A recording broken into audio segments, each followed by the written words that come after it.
Hello, what's going on? It's Doug Cunnington here, and today I'm going to talk about what I would do if I was starting over. If I was starting from scratch, and I think I wrote in here, what did I say? What I would do if I started without my network, assets, or other resources, basically starting with zero, with no capital or very little capital to invest. Let's say I have $200 in a laptop.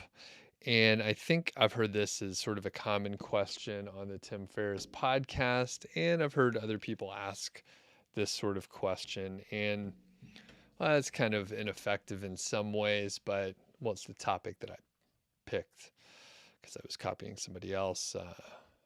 Tim Ferriss seems pretty smart. It's kind of like one of those questions where people are looking for a shortcut. But really, what I was thinking about when I chose this topic, number one, it's something I've thought about before.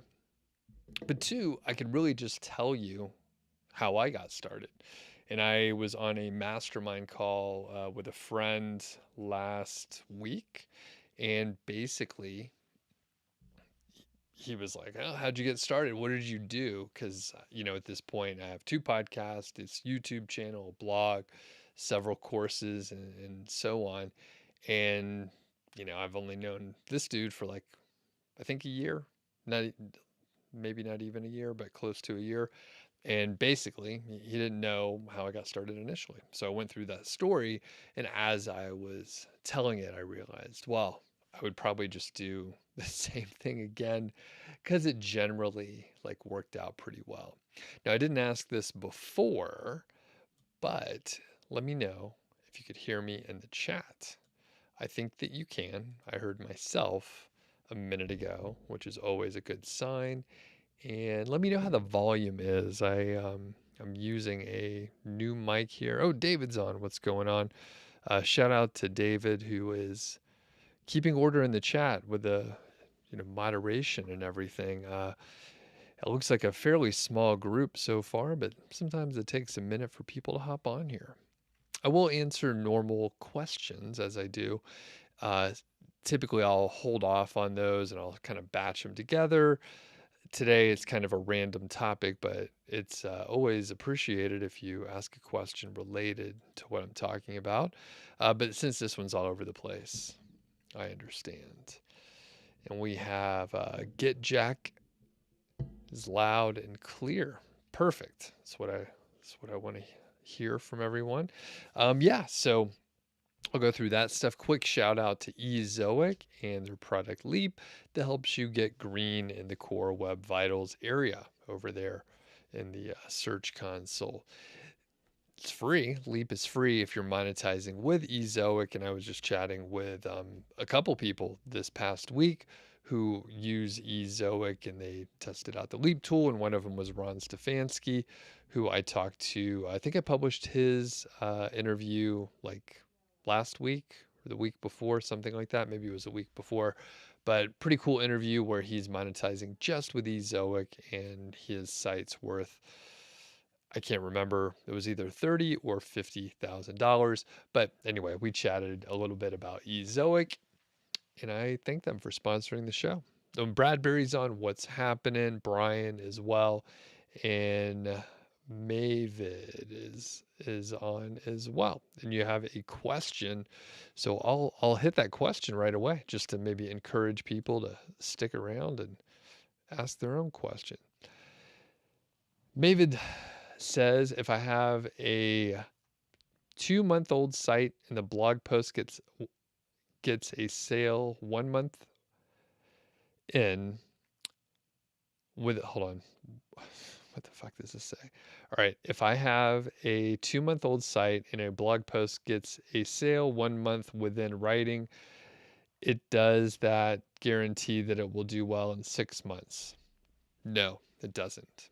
It does not guarantee anything. That is a cool stat, and hopefully it builds momentum and gets you pumped up. But it's really about the actions that you do. And of course, there's some external factors, right? But I don't know anything else about the site. It's awesome that you got traffic within 2 months and you made a sale. I have seen that in cases where, like Christy, for example, who I've been doing a case study with over the last year, and I just talked with her to get the October update, and she made her first sale in 6 weeks, something like that. So kind of the same time frame, and she's doing really well. So I would say that's great, but it doesn't guarantee success. All right, guys, what's going on from across the pond? You're up early to run a construction site, but you'll hang around for a bit. Awesome. What's going on? And I'm going to jump into it. And I see one of my favorite questions is Anat is saying, what are the best niches in 2021? All right, so that's kind of a bad question for a couple reasons. Number one, 2021 is almost over. So you should ask about 2022. That is a better question. If you did ask what are the best niches in 2022, I would still, because I'm a jerk, I would say that's also not a good question. However, I know it is like the most likely question for me to get. So I've actually done multiple live streams, and the last one was just a couple weeks ago. So I would refer you to that. But honestly, the best way to find a niche that's going to work for you sort of long term is to figure out something you're kind of into, something that you're interested in. You don't have to be an expert, but maybe you should be, eager to learn about it. Even if you have no experience, that could be a wonderful thing for you to start learning about, and you would be able to come up with good content ideas because you would ask beginner type questions, which is a good thing. And then, you'd have to figure out a couple other pieces in there, of course. I like to have sites monetized with affiliate reviews and ads as well. That's going to help you earn in multiple ways, which is a good thing overall. So, best niche, if anybody tells you here's the absolute best niche, then maybe they're trying to sell you something. But check out that video, the live stream I did a few weeks back, and I actually go through some data and I point out specific niches. And what happens is, when I go through the data, I'm not spoiling anything, but when I go through the data, basically any given niche has pros and cons. So the data that we looked at was from, actual websites that have their earnings published in some capacity, which I explained in the video, and where the data was obtained and who did the analysis and all those kind of details. But the thing is, every single niche ended up having a pro and a con. So maybe one's really profitable, but it's a little more risky. Or maybe one has the highest earnings per visitor, but it requires a lot of capital up front. Or maybe one has really low earnings per visitor, but it's really easy to write the content. So there's no specific niche where you could say, oh, this one's fantastic. So anyway, check that out. Josh, what's happening? Thanks for hopping on. And shout out to Guy says, quite proud that I hit my 30 article goal while my site's still in the sandbox. It's important to set milestones. Yeah. And not, you got to think about yourself, what milestones are appropriate for you. But sometimes a smaller milestone, so you can, accomplish something by lunchtime or by the end of the day or that week or whatever is appropriate for the size of project that you're working on. It is hard to say, I'm going to publish 1,000 articles in a year, and then you're starting on day one, you have no writers. Like, that's a little more challenging. Funny thing, I just caught up with Charlie, who I talked to a couple times in the last year. First time he had published something like 435 articles in 8 months or something like that, something impressive. And I just talked to him. He has published 925 articles so far, so he should be able to publish 1,000 articles in 2021. That update's coming out soon. I did like a short form interview. I'm going to publish that early, and then I'm going to do the full long one. But Charlie's doing some cool stuff. And Ariel is on and says, I should be busy writing a post, but you have a sick baby. Oh no, I hope the baby is coming back to health. And I mean, at least you get to hang out here. It's too bad you're not doing anything more productive, but we'll pretend like this is moderately productive. And I don't think I mentioned that Josh is from the UK as well and says hello to everyone. All right. And Charlotte says, due to starting ADHD medication very soon, you can't wait to be able to focus and work on my new sites. That'll be awesome. I always I had some friends that they got the diagnosis of ADHD and started I think they were taking Adderall. I'm just thinking of one person specifically, but then I have heard of people taking Adderall to focus, and he said it was amazing to be able to work through things. I can't remember the downsides. I think maybe he wasn't as creative, but he really could focus. I'm weird. I can focus pretty good most of the time. So, oh, and I see. All right, I'm going to answer a couple more questions here, and then we will start talking about the topic of the day. What would you do if you're starting out from scratch? Which basically, I'll just tell you how I started. Niche site project. Get Jacket says, hey, Doug, if you were to start a new site today, what's a good ratio of info articles to review articles to launch with? If you aim around 50%, you're probably going to be safe from Google and, you know, meaning, sorry, safe from Google coming out against affiliate sites or sites that are like regurgitating content or anything like that. But really, I think 50% is still a safe area, which luckily, like if you have followed me for a little while, I'm generally conservative, and if you followed me for a really long time, or maybe you've taken my course like David, you you probably realize I've said that for like 5 years, 5 or 6 years, could be about 6 years. I've said about 50%. And I'm so conservative that the answer that I gave in 2016 still holds up pretty good, which is also, why I'm fairly conservative with many things. And when there are big algorithm updates or anything like that, I usually just wait and see. So I try to, not always, but I usually try to produce content that is not necessarily just so short lived or accurate for a short amount of time. The second part of that question is, well, I said, I think if you're 50%, that is fine. I think it would also be fine to have 80% of like 70 to 80% informational articles, and then just start with a smaller amount of review content. And you can increase that amount of content over time if you want to. And, I see that with, some sites, like the keywords are not going to work. Like I was talking about Ron Stefanski and the 1 Hour Professor. He has a site where he said there's not really any products out there. It's an informational niche. There's not products, and there's not much you can do with it.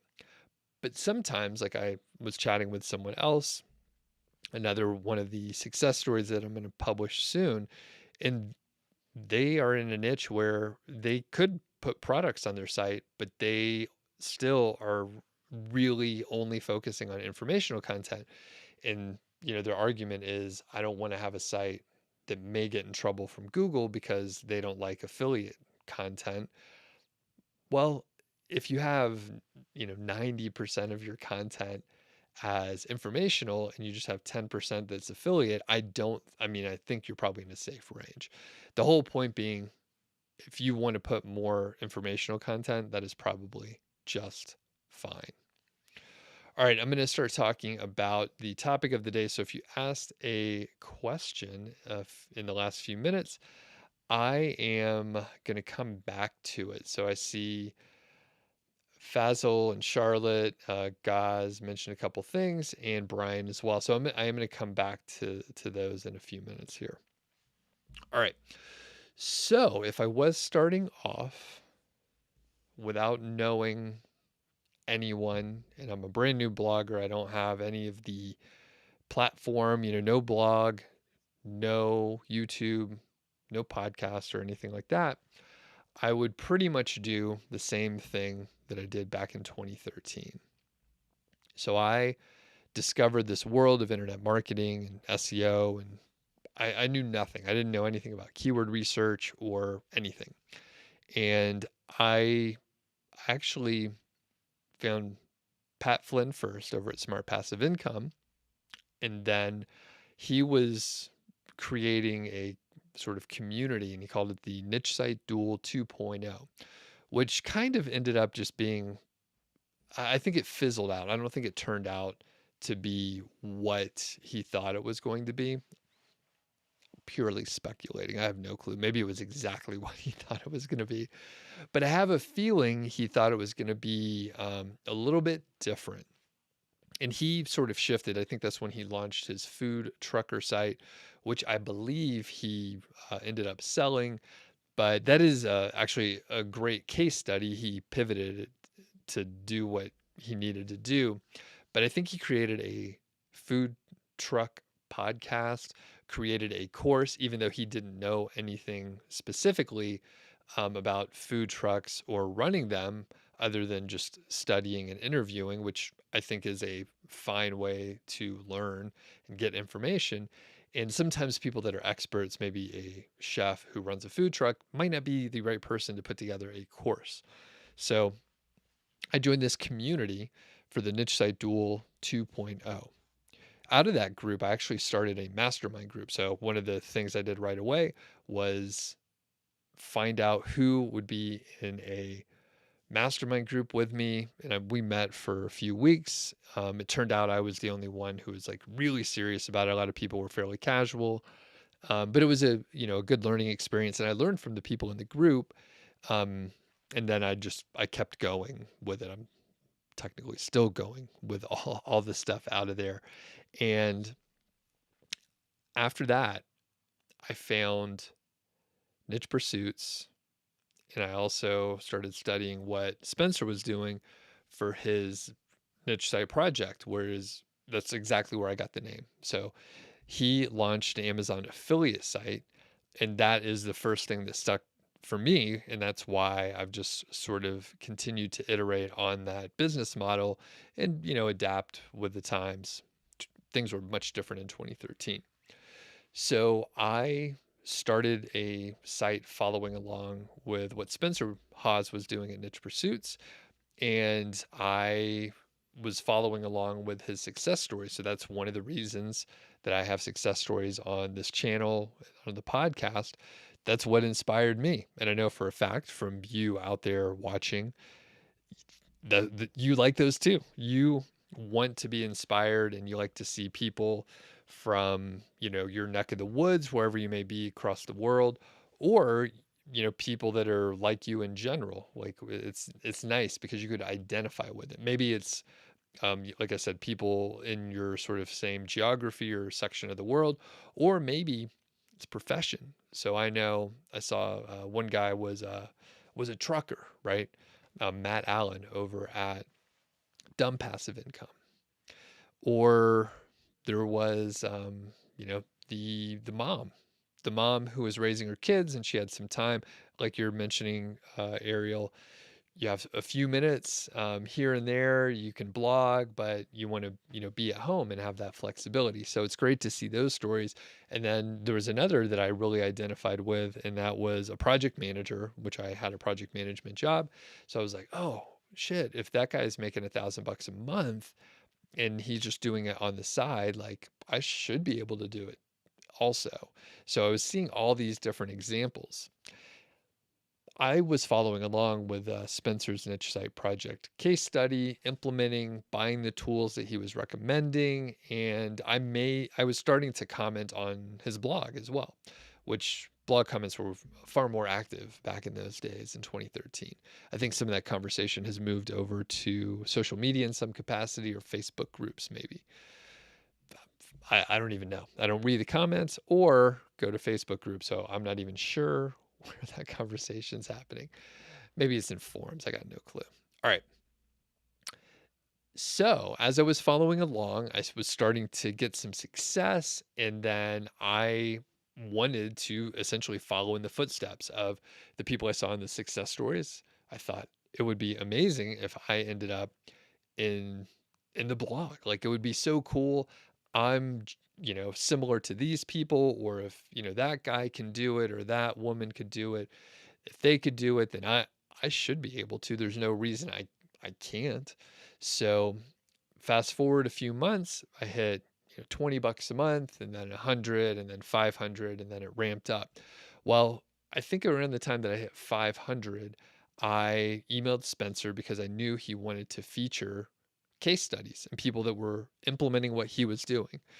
It added social proof and credibility to what he was teaching, the products that he was mentioning. And I'm pretty sure probably said, I am using Longtail Pro. That's the tool that Spencer created. So I'm pretty sure I'm the perfect advertisement, right? Like that's how this can work really well. And at the time, I had nothing. I only commented on some blogs a couple times. So Spencer didn't know who I was at all. And I said, hey, I got a pretty good story. Here's like the quick outline. And he said, sure. And you could find, I think, that original blog post from back in the fall of 2013. I think it's still out there. So that went fine. And basically, that sort of launched everything.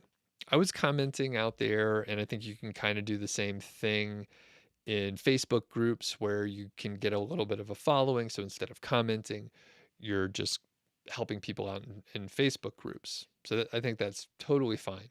Wherever the conversation is or wherever your conversation is happening, you can, interact with everyone there.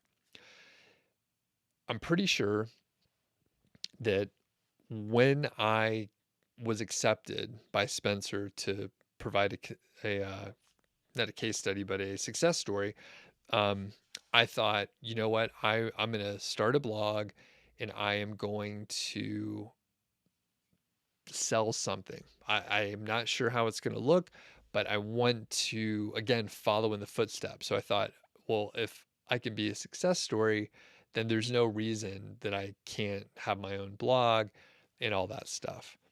And you may think there's already blogs on the topic. Well, that's true. For almost everything, there's already a podcast, there's already a YouTube channel, there's already people out there having the same conversation. And you could easily talk yourself out of it because that idea is already taken. Most likely, you've heard people say that it's your voice, it's your opinion, and it's you that makes your channel or blog unique. And that is 100% true.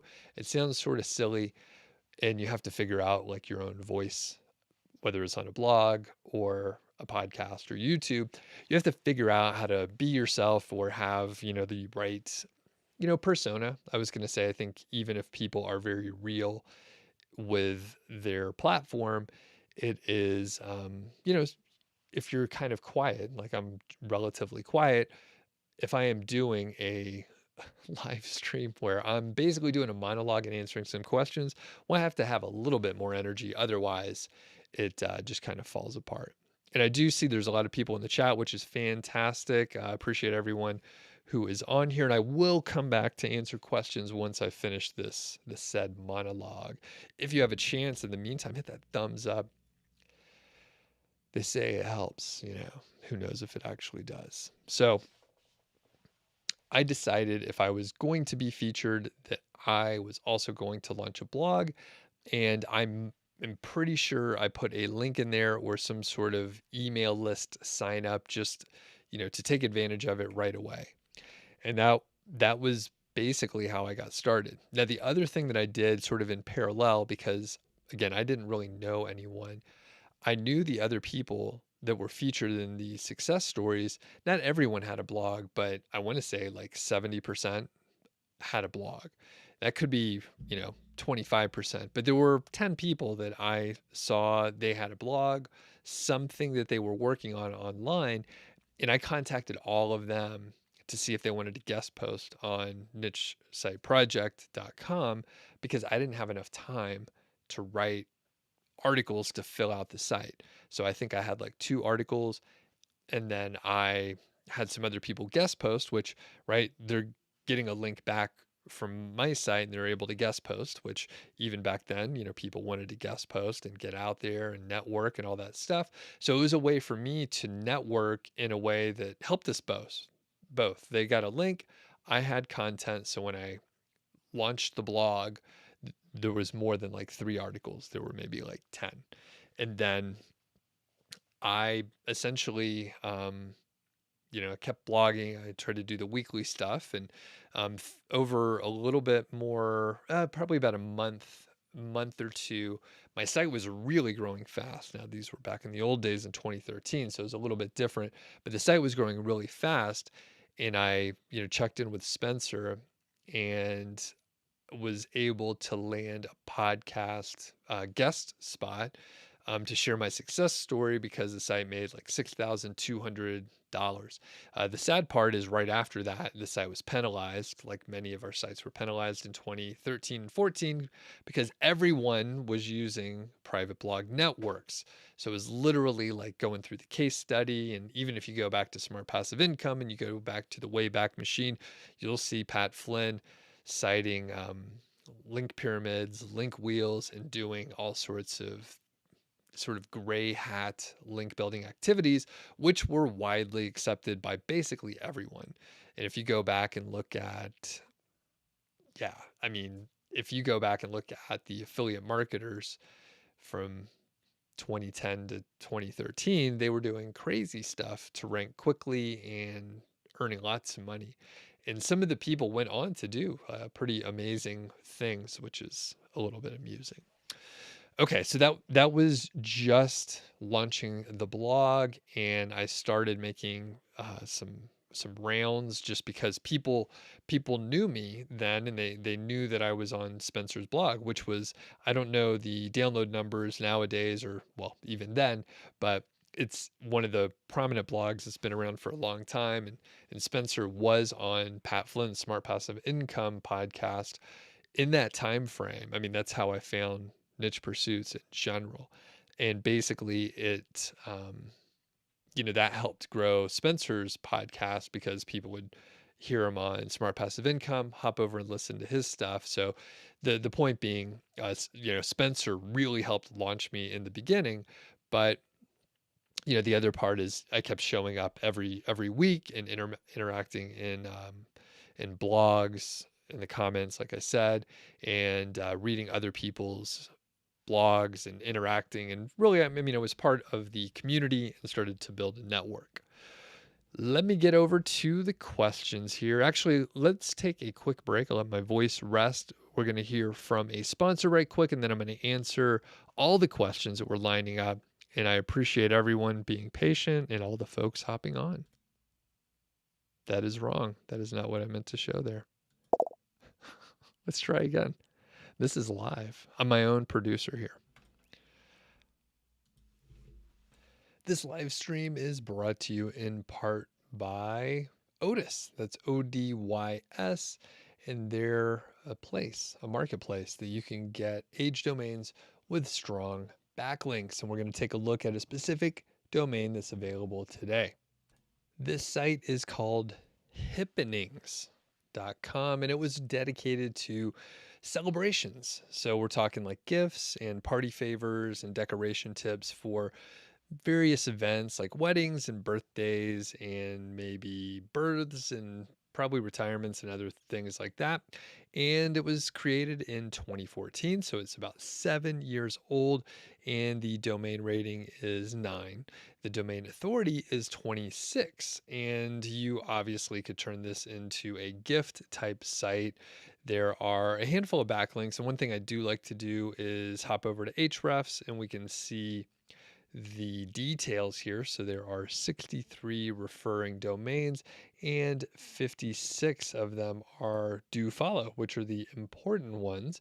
There are links from weddingsonline.ie, insider.com, and dailyedge.ie, which I'm not even sure what that IE is representing or if it's a country. TLD or something different. But the point is there are plenty of backlinks, kind of a little bit of a head start there. And another thing that you should do, I mean, you should look more closely, but if you have a gift niche site or something where you identify quite a few keywords that are related to content in this niche, that or on this site specifically, then it could be a good one to check out.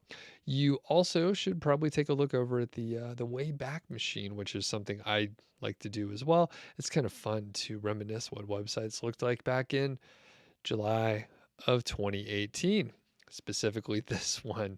So let's take a quick look, and I didn't vet this ahead of time, so it's taken a second to load, but we'll get an idea what was on the homepage here.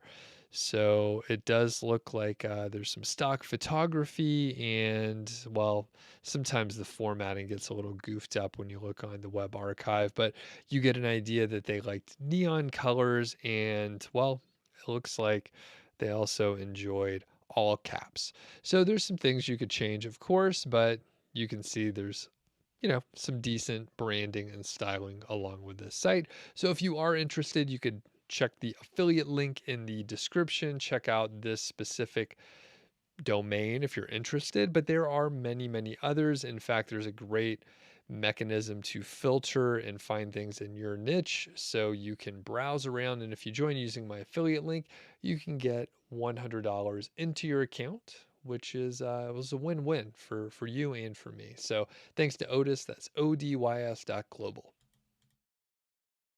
All right, and we are back. So like I mentioned, answer some questions, and do check out ODYS out there. All right, I'm going to go back to where I left off. And thanks a lot for people hopping on. I am just answering questions now. And if you have a question about like starting from scratch or any, around my story or anything like that, let me know. I mean, in every field, people are like, it's so saturated in YouTube. Like there's no way I'll be able to do it. But people pop up all the time. People are brand new and sort of come out of nowhere, and it is their own unique take that makes it more interesting. Fazell says, "Hey Doug, you are the awesome guy." Great, thank you. Please give me some advice. I'm new in this, currently working on a niche site and post 10 articles in the first month. All right. Well, keep up the good work. You've done one of the hard parts, which is getting started. And now that you have some momentum, that's fantastic. Your, general advice is hard to give. I will point you probably in the direction of writing content. And there's some templates that I have used and provide over a niche site project. So if you hop over there and look up the content, anything that's related to content, that'll probably be helpful. If you want to sign up for the email list, you get all the templates and systems that I use, and there's many places to sign up for the email list there. All right, Charlotte says, well, and she mentioned that she's about to be able to focus and work on her new sites because she is getting new ADHD medication. She says, "I'm a professional craft blogger at the moment for my day job, so it's hard to get the time. Sorry, hard to then get to working on other stuff as I'm all bloggered out. So makes sense, and good luck working with some more focus." And yeah, God says it could be hard holding down a full-time job and produce content in your own time. And I mean, it is very tough. That's what I ended up doing when I got started. I would actually wake up very early because I knew that was probably the easiest way for me to get the work done. Because if I tried to do it in the evening, I'd just be a little too tired overall. Brian says, "I'm getting an alert from Ahrefs. It says orphan page has no incoming links. How important is it to interlink all these posts?" So if it's a page, generally you want to have a link going to every single URL on your site. There are some that you don't want to have like a link going to it. So keep that in mind, but there has to be a specific reason for that. So for me, I have, let's say I have a special 404 page set up. Well, I don't want a link pointing to the 404 page. I just want to serve the 404 page when something is not found. So that would be an example. Another one might be a opt-in page. So on my site, I decided I don't want to use any pop-ups. I don't want to use any external tools or anything like that. And I decided I was going to use just a landing page where I put a little button on there in a field where people can give me their email address if they want to sign up. Well, I don't want any links directly. I don't want any like followed links to it. So I can potentially make that an orphan page. Now, I don't necessarily do that because I actually need to send people to the page, but that would be one where I don't, want to rank it. I don't want to link it. So if it's also a page where it just needs to be there, like a, legal privacy policy or something like that, maybe you don't have a specific link going to it. Now that I'm saying that out loud, that doesn't make sense. You do want to have a link to that so people can get to it. But the point is, it's important to link to the pages that you want to rank. So,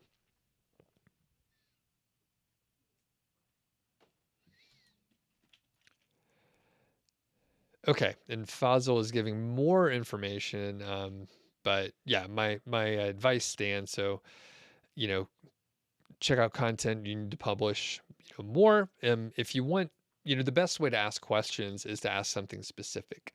So if you just went to someone and said, tell me how to be successful, well, we don't know where to start from. We don't know where to start.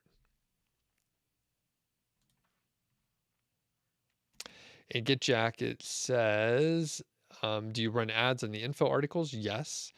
You can have ads on the info articles and the affiliate reviews as well, but some people would not want to do that, right?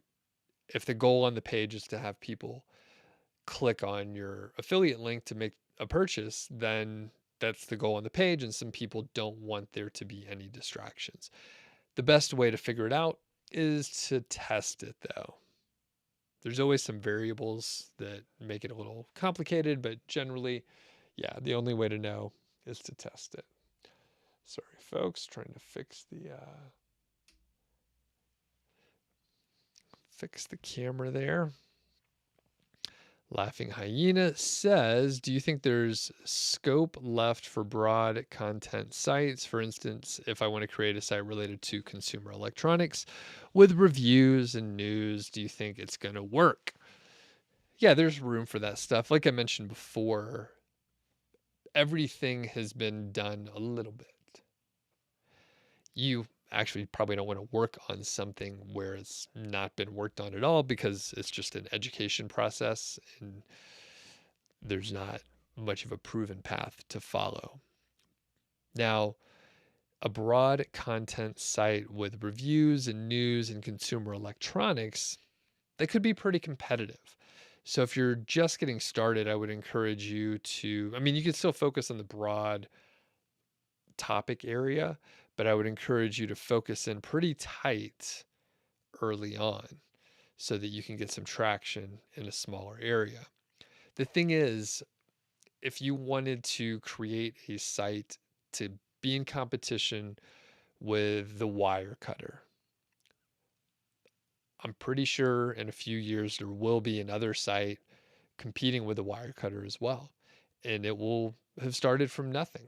Now, the thing is, you have to look at how much capital and resources you have to invest, how much energy you have, and how long you can work on something.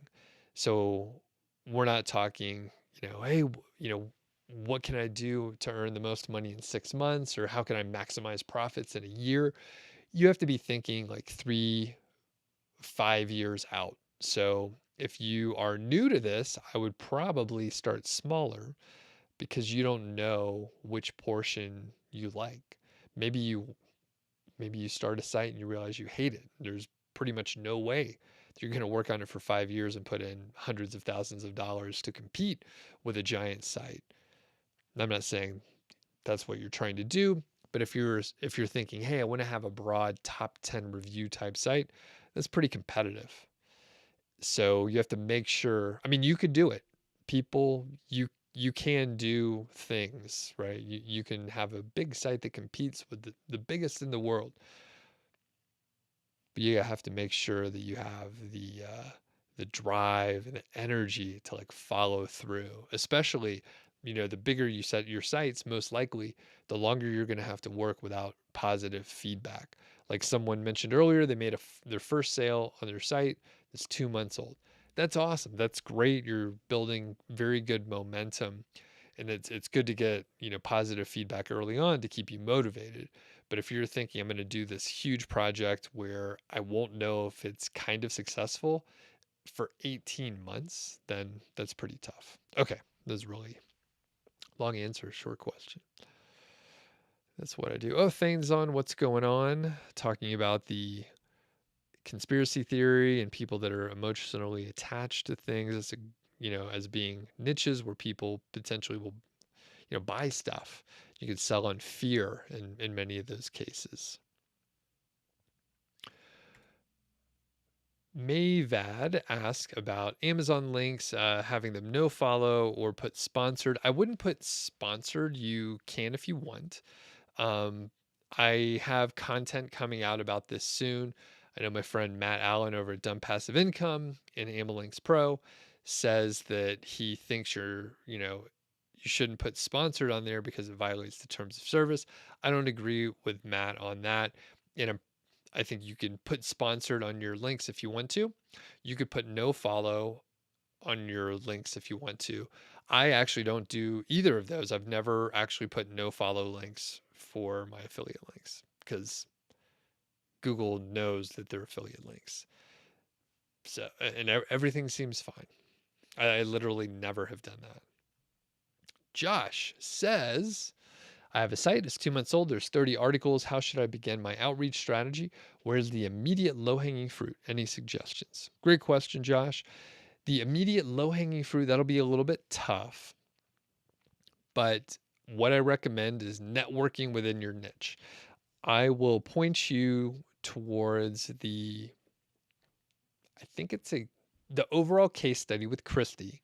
And Josh, I'm not sure if you followed along, but Christy is someone that I've coached for a couple years, and she has been working with me with like monthly updates this year in 2021 to double her revenue on her site, which she just sent over the October update, which is very good.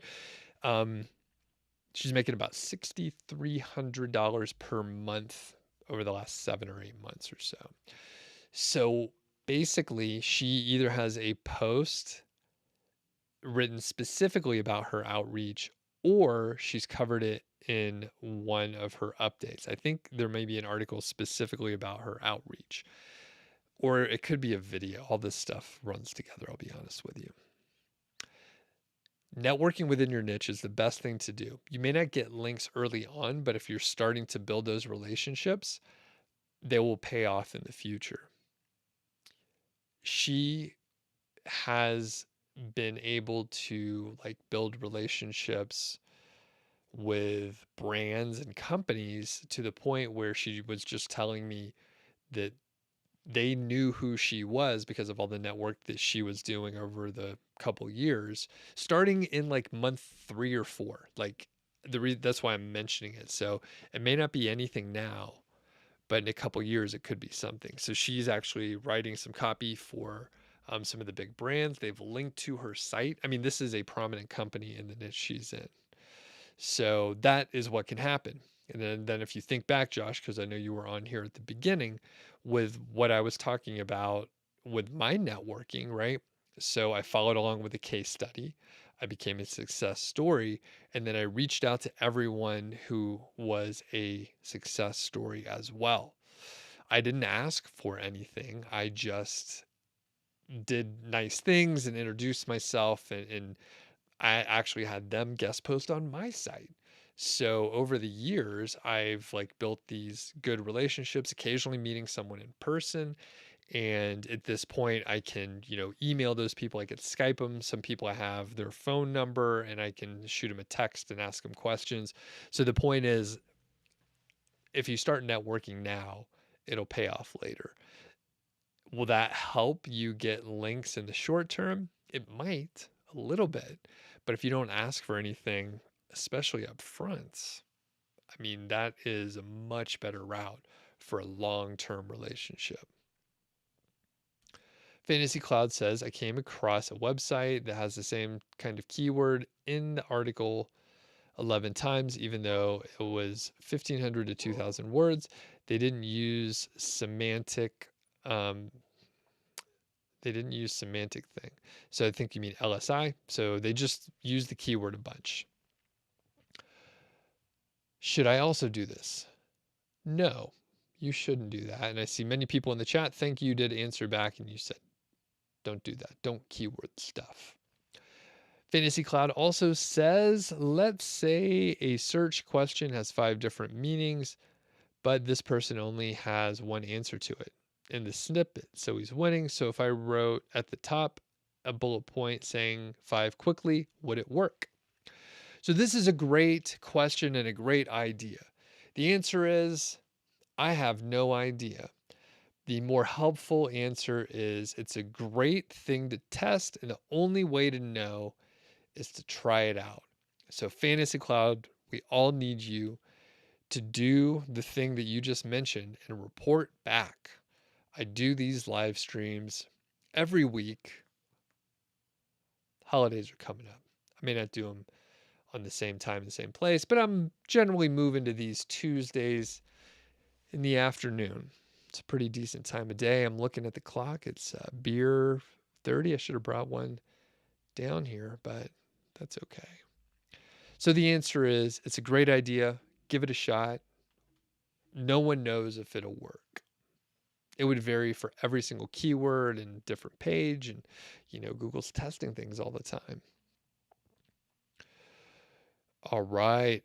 Tony says, thanks for the KGR. You used it on an e-commerce site and it's insane.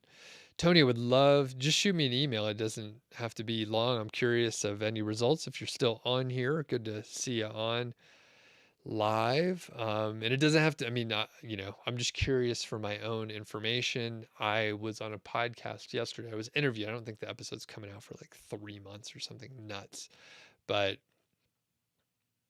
it's someone who focuses on e-commerce, and there's always something going on with the places you can run ads or the prices of the ads or whatever. And at this point, getting organic traffic would change their whole business model. So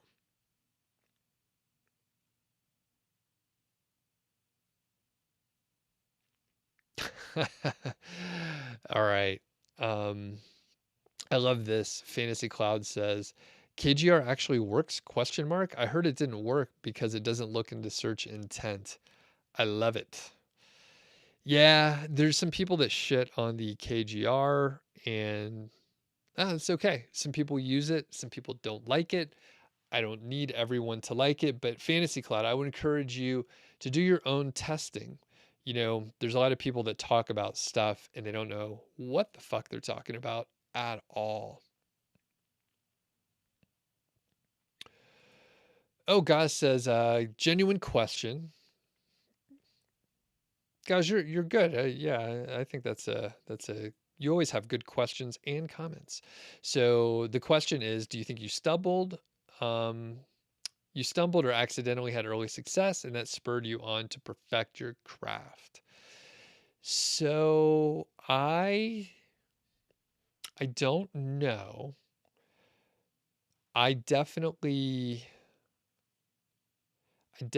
had like some early stuff that worked out well.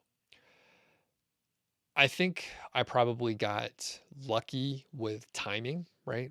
Huge factor. I think I got lucky with timing. I got lucky with a couple other, areas. I don't know like what they would be specifically, but timing is a huge factor into things. There's also probably some randomness of just, how things work out with, Google in general. it doesn't seem like maybe it was as random back then, but there seems to be more randomness these days. As far as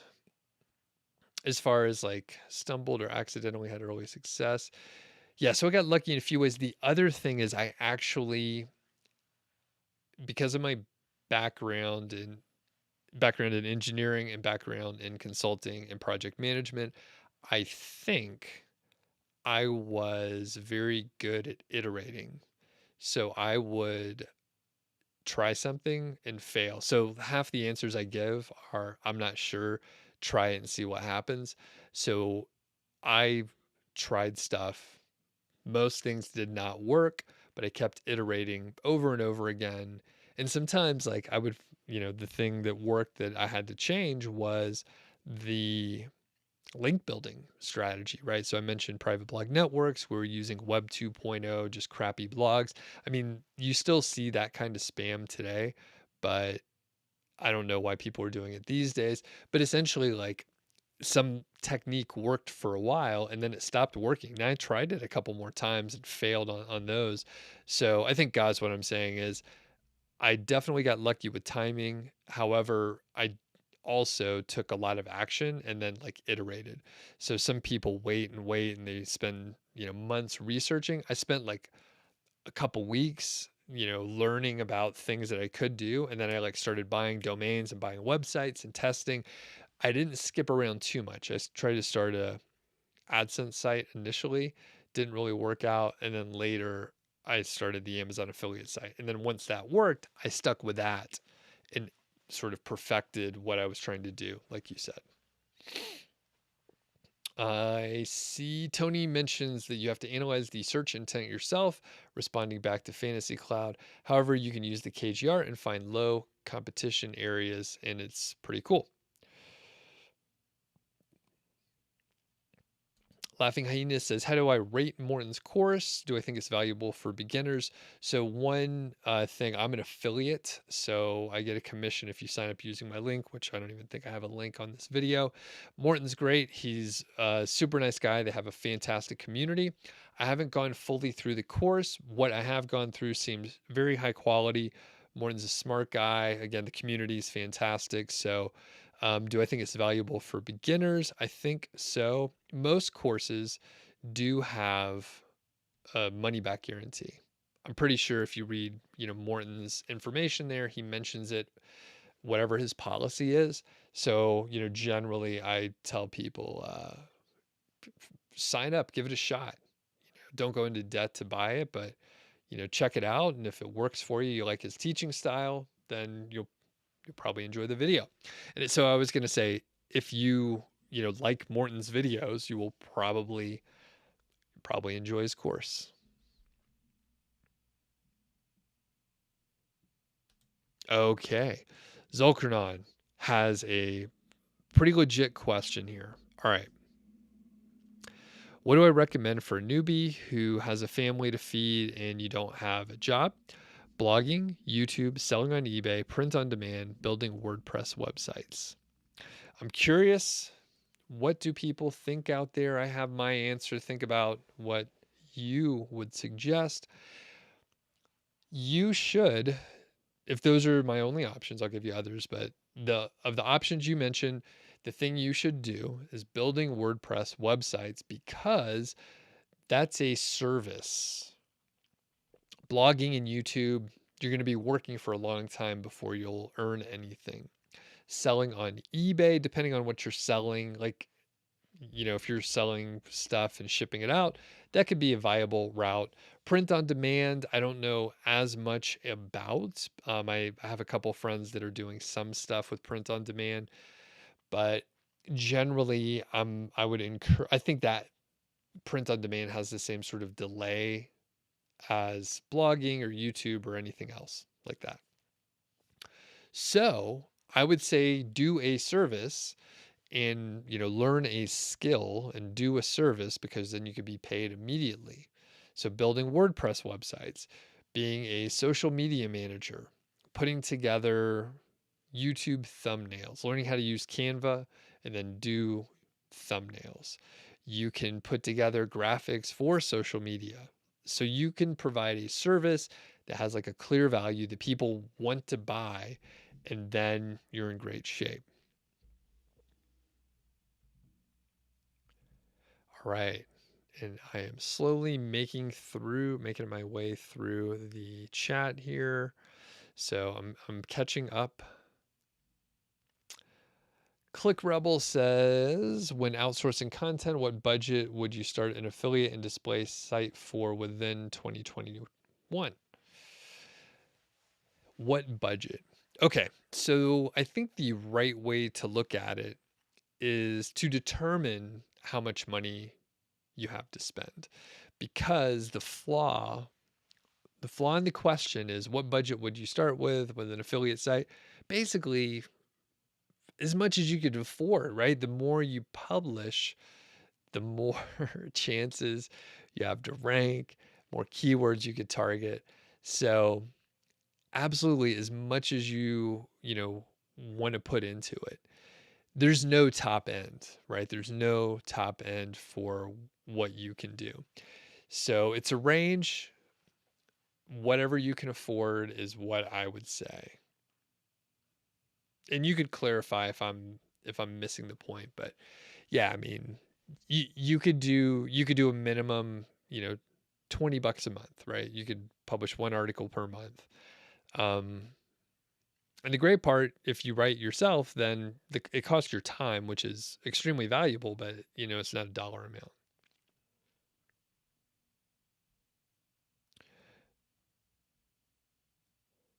Okay, and Fazal says, what are my thoughts about AI content tools? I don't know much about them. I've tested them briefly in the last few months. Wasn't too impressed. I think they have a lot, a lot more. There's more that needs to be done. Again, I haven't investigated it closely, and another one of those cases where you know you could probably get a free trial, test out the tool yourself, and see how it works. Oh, and Echo Peep says IE is Ireland. Cool, good to know. I did not know that. Oh yeah. Oh yeah, and guys asks, how much importance do you place on internal linking to articles? Pretty important. I think it's something, you should do for all your articles. All right, yeah, and Zolkranon trying to get people to like the video says there's 31, now there's 33 people on. So yeah, more people hit the like button. Oh, and shout out to Get Jacket, $5 Canadian. Fantastic. You are starting out, you don't have funds to join the course, but you want to say thanks for the free content motivation. Yeah, I have a very small number of people that actually hit me up with a super chat, but it's not something I point out too often, but I appreciate that. I will buy a beer. Thank you. I like beer a lot. So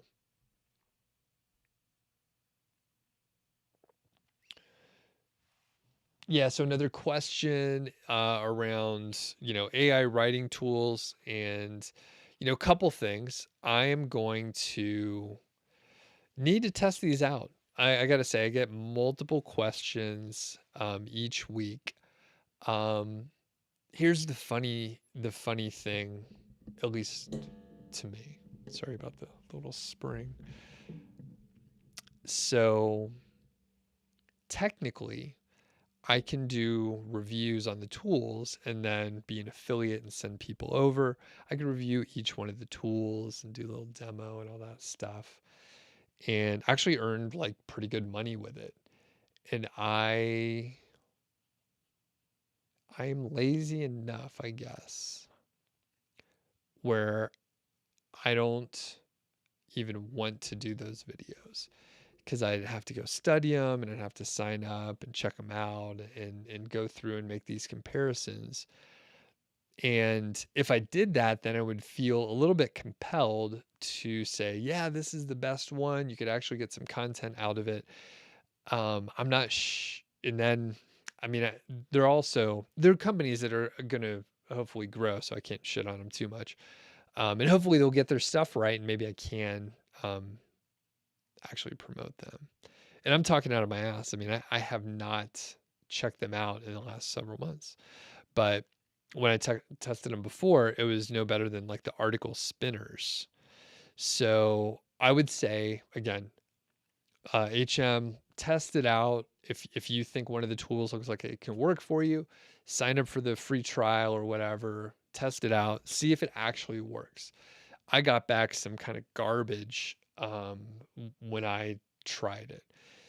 And overall, I'm not, it could be a decent way to like get a first draft for some of the content, but overall, I would say you're probably better off paying a writer. The other problem with this is you're kind of back in a situation like, I was talking about in 2013 where everyone was kind of doing the same sort of link building, and then it became an issue. A lot of us got our sites penalized. Spencer talked about it on his blog, I think even on the podcast as well. That was like circa 2014, I think. But, the point is, if everyone can get these AI tools and they're rough, let's say everyone's using these same kind of tools and it's working and it's ranking, like everyone will just do more and more of it. And there's going to be some tipping point, kind of like where Amazon reviews. Sometimes you can go to a product page and you can see all the reviews are sponsored. They're basically people that got the product for free and they're all full of shit. And people don't trust the reviews then. So we may reach a point where even if the AI content wasn't as good, if everyone was publishing AI content where it was sort of clear that they didn't know what the fuck they were talking about because it's AI, or there's no personality behind it because it's AI, then the readers will not trust that material. So if it's easy for someone to publish a website with like 1,000 articles in a short amount of time because they're doing AI, or they're using the AI writing tools, it's not going to be a long-lived thing. It won't work, right? Like if marketers abuse it too much, it won't work. All right. Total Therapy Solution says you're a physical therapist. Your site's growing 40,000 page views a month. Thanks for all the content. Fantastic. Oh, and Matt from Money Lab is hanging out, or at least he was a minute ago. Just talked to Matt the other day and published a video. Got behind the podcast, little spoof. I don't know. Did anyone see that yet? I just published it earlier, a couple hours ago. All right. Just as you have good relationships with the affiliate, so that's fantastic. And you're going to link back to their blog. Okay, very cool.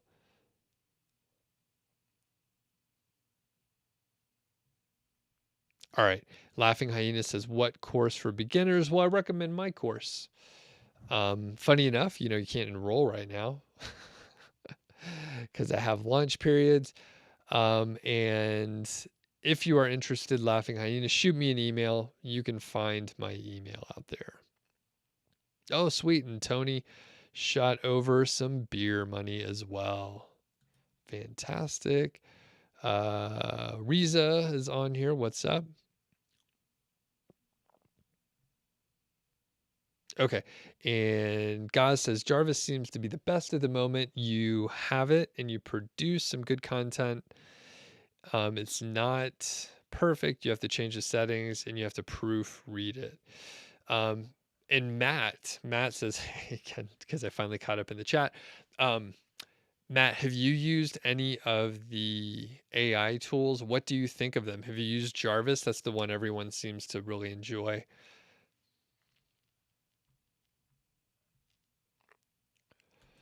And Gaz says that you know more about your niche than Jarvis, but it helps with writer's block. All right, Ariel says Jarvis is decent and it naturally will be abused, but used properly, it can help a lot.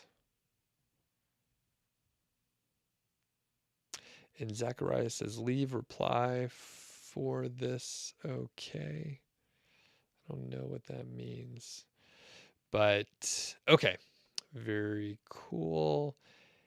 And yeah, so Jarvis sounds to be the most popular here in the chat. And I think if I remember right, I could be wrong, but I think that's the one Alex WP Eagle enjoyed, and he had mentioned it to me in the past. Like I said, I'm a little lazy with it, and I would need to test it out. And I guess with all the caveats, right? Well, it's like, yeah, you got to proofread it, you got to, do this and do that. And generally, yeah, like I said, I'm like, I don't want to learn another tool. It's one of those things. I get pitches like once a week for like new keyword research tools. It's like it's solving a problem I don't have. Oh, and Matt says you have Jarvis. It's fine. You could do quick sales copy generation, but not writing anything else. That makes total sense. That makes a lot of sense. And everyone give Matt's channel a look over at Money Lab. He's been doing website teardowns constantly. That is something that he's really doubled down on. He has a few other shows. I don't even know what the other shows are. I don't know if you told me what the other ones are, but yeah, Matt's doing a bunch of stuff over there. Content should be informal, question mark. Maybe you should say, should content be informal? And should we prolong the content without any value, or should we stick to the topic and keep it simple and informal and answer the question ASAP? Yeah, you can write it formal or informal if you want. Either one is fine. I think for most blogs, probably informal and casual is a better move. Should you prolong the content without any value? The answer is no. That would be a bad thing to do. So if you write, more directly and just get to the point, answer the question, that will be better. Okay. And Matt says sales copy doesn't come naturally, so Jarvis gets over the hump, but it requires a lot of editing. Okay. And I am I've gotten I'm pretty decent with sales copy now. It did take some getting used to, but that makes sense. As far as the editing, I'm unsure. There's a chance I would use Jarvis and say, you know what, it's not as bad as I thought, but it's still not anywhere close to, what a real person can do. And I have a feeling, that may be the case. I guess it's better than the article spinners from back in the day, which were, pretty rough. But I mean, I think they're just using a little bit more sophisticated technology. All right. And Matt also said you use it for writing product descriptions, Facebook, Google Ads, editing required. Okay, so I guess it gets you a little close. The thing is well, I say I've gotten better at sales copy. I have. In a lot of ways, it's all sort of formulaic, and you could kind of just like plug in things many times.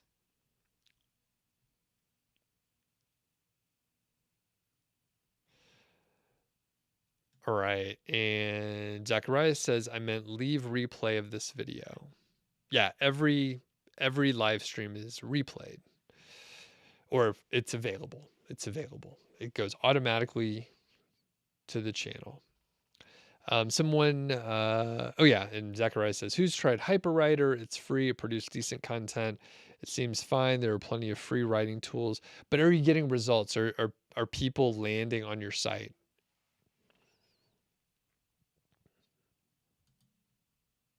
Okay, yeah, and Matt has a Q&A show and a logo makeover show. That's right. I remember the logo makeover. That's cool. And then Hafiz says recurring affiliate versus Amazon affiliate, which is best according to your point of view? Recurring affiliate revenue would be better.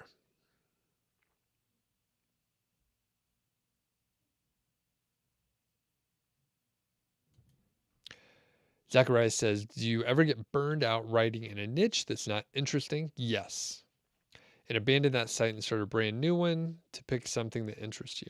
Yes, that is why I definitely encourage people to pick something that you're at least interested in. You don't have to be an expert, you don't have to be super passionate, but you at least want to learn something and have some, level of interest in it. Otherwise, you will end up getting burned out. And that could be a podcast, it could be YouTube, anything that you have to spend time on, you may end up hating it if you don't if you don't like it. So pick something that you're interested in. All right, we're going to start wrapping up here. So Matt finally says, I don't write articles with Jarvis. It's garbage. And I think that's what I would do. So I'm a little bit torn here because yeah, one thought is I can use it for, I was going to say I would try to write like product reviews because this site is about affiliate, or this channel is about affiliate marketing and stuff. So I would show the examples and say it doesn't work for this, and people would get upset and all that. But I guess the key is to show what it does work for. And what I don't want to do is create a video or review where basically I like shit on a product and then make the creators upset.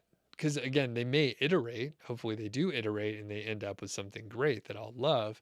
And I don't want to like review a product and say it's no good, upset the people that worked on it so hard, and then, they never want to work with me or something like that. So I don't know. It's a tough call. It could be just funny. It could be funny though, especially if you tried to get something, maybe some adult type products and then give it some weird keywords and just see. It's kind of like Mad Libs. You would just see what it comes up with.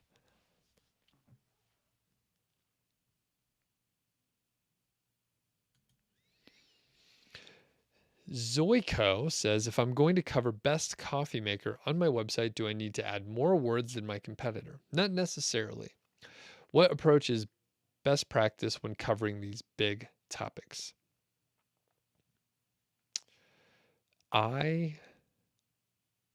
So there are a few tools out there that help you understand how much content is common for sites that rank. So you can use a tool like Surfer SEO, or I think Market Muse is a great one. There's a bunch of them. So that'll give you an idea how much word count you need to aim for. As far as covering those big topics, I would point you towards my blog, nichesiteproject.com, and there's a whole section on starting an affiliate site. I think if you printed it all out, it's like 90 pages, start to finish. Go hop over there. It's very easy to find. Check out the content section. I think there's like 7 parts. So check out the content section. It'll give you a pretty good idea. And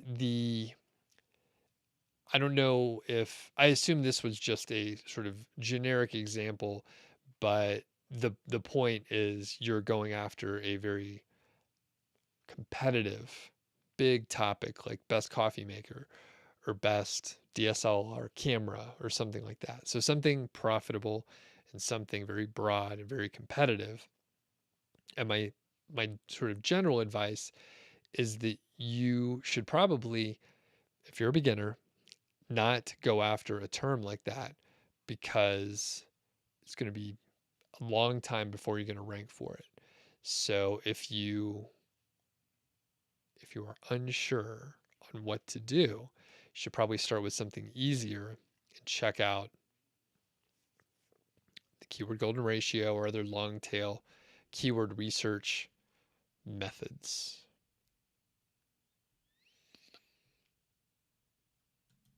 Okay, and we're going to wrap it up. A couple more questions. So Zacharias says how to write a guest post. Again, go to that section. There's a whole, go to the section on Niche Site Project. There's a whole post about how to do outreach, do a guest post and all that.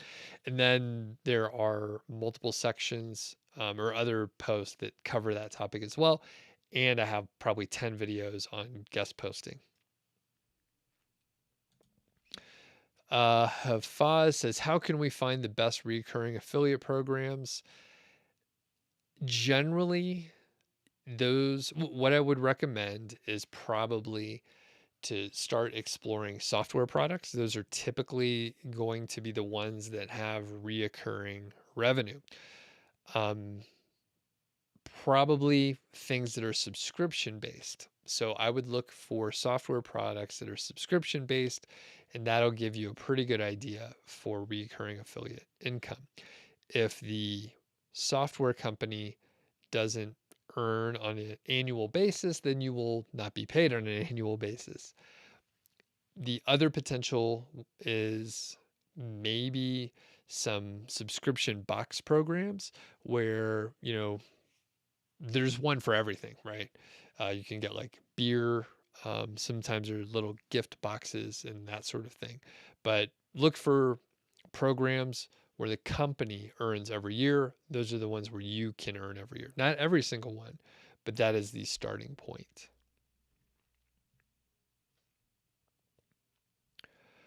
All right. And Jarvis says the thing is, sorry, not Jarvis, Gaz says, the thing is, Jarvis, you have to keep changing seed, keywords, and directions sometimes every paragraph, but it does work. I wouldn't target best coffee maker. I would maybe use answer the public and see what people are asking about coffee makers. So the type of content would be very important. So I think, that would be the way to review it. The other tough part, right? And I think the people that are on here right now have heard me talk for many hours, most likely. The tough part is, let's say I find a great use case that a specific tool is good at, like Jarvis. And then I find, 10 questions that are related to, the keyword area that I'm into. And I don't need like a full article. I just need like 100 words to answer that specific question. And it might work great for that use case.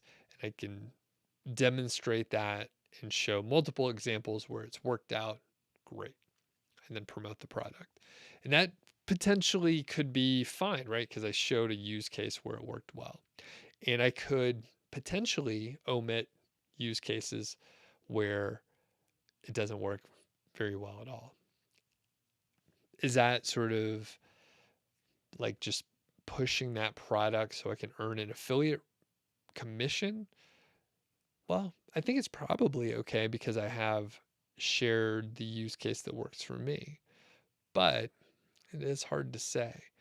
Um, that's not nearly as bad as some of the other, products that I see pushed where people like maybe don't even use the tool or they don't know. In fact, someone I know, they have a blog and they have reviews on all sorts of products, software products they've never even used. They've never owned it. They are pushing the ones that are most profitable and the ones that they actually are in the affiliate program, because some, software products don't allow you to be in the affiliate program unless you actually own the product. So it was one of those cases, and the person's, making good money, and it doesn't mean the information isn't somewhat valuable, but he's clearly pushing the products that he can earn money from and placing those products higher up. And he hasn't even used, and like actually, now that I'm thinking about it, I think he's only used like one of the 8 products on there or something. So anyway, it's a little tough. Thank you for hopping on today. If you haven't checked out my blog, it's over there at Niche Site Project. I have a podcast. It's called The Doug Show. You can find it out there in the podcast directories, wherever you listen. And finally, Ariel gets the final point here. I'm going to do a video showing how I use Jarvis. There are many tweaks and use cases. Using it out of the box is pointless though, so most won't get great results. That makes total sense. if you use it the right way, it could probably be a lot more versatile and a lot more effective and provide better results. But yeah, and I think when I checked out a couple of the tools, I just put in like one seed keyword and I tried to get maybe like 200 or 300 words, and it was weird. It was a little bit weird. So Ariel, yeah, shoot me that video whenever you publish it. Everybody have a great day out there. I have some other cool videos coming out soon, and I hope